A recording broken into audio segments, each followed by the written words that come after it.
Det unikke i WattGuard, det er jo, at vi formår at præstere besparelser på 40% eller mere, uden at forringe lyskvaliteten. WattGuard er, som de fleste af jer, der er her nu, er klar over et system, som har den evne at kunne spare strøm eller elektricitet til belysning.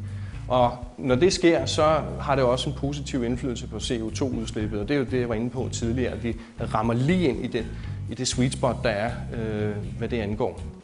Det, der er vigtigt at sige, det er, at WattGuard er enkelt og hurtigt installeret. Det vil sige, at vi installerer et system på under en dag. Mit navn er Flemming Skovlund, og jeg kommer fra A.T. Smith og har arbejdet meget med miljø og energibesparelser. De kom med et tilbud om, at vi kunne spare en masse penge samt CO2 uden investeringer. Så spidser man jo ørerne. Hov, hvad var det? Det dur. Men det kan man bare ikke. Altså, vi viste den her skepsis, og jeg har jo altså... Jeg er født skeptisk, ikke? Altså, jeg er født, det kan ikke være rigtigt, medmindre jeg kan sige, der er 2 streger under. Facit, dut. WattGuard sagde, I kan få det på prøve i 14 dage uden omkostninger, for jer, hvis det ikke virker, så kommer vi og piller det ned igen. Vi har brugt 2 timer en fredag eftermiddag, hvor vi fik lov til at bare lade dem gå ind og ud. Og så har jeg brugt vel en par tusind kroner til vores installatør, for at kunne kontrollere de her tal. Og faldt til så mange watt, hvilket var en besparelse på 42,2%. Det er noget, der er til at tage at føle på, og vi kunne ikke se forskel. Utroligt, men sandt.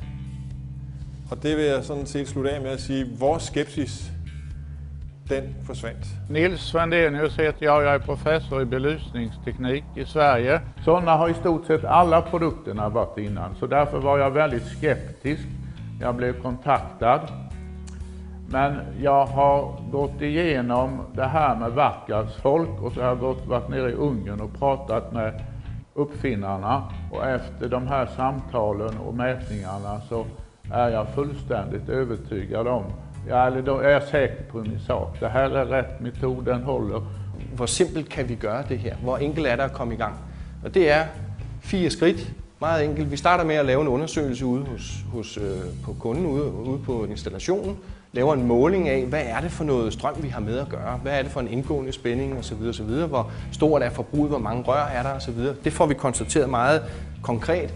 Så konkret, så vi også ved, hvad er det, der skal stå i et tilbud til kunden. Og det tilbud, det indeholder, hvad kunden sparer, og det indeholder, hvad koster det at leje WattGuarden. Så jeg vil ønske WattGuard tillykke med det flotte resultat, og ønsker dem alt muligt god fremtid i dansk industri.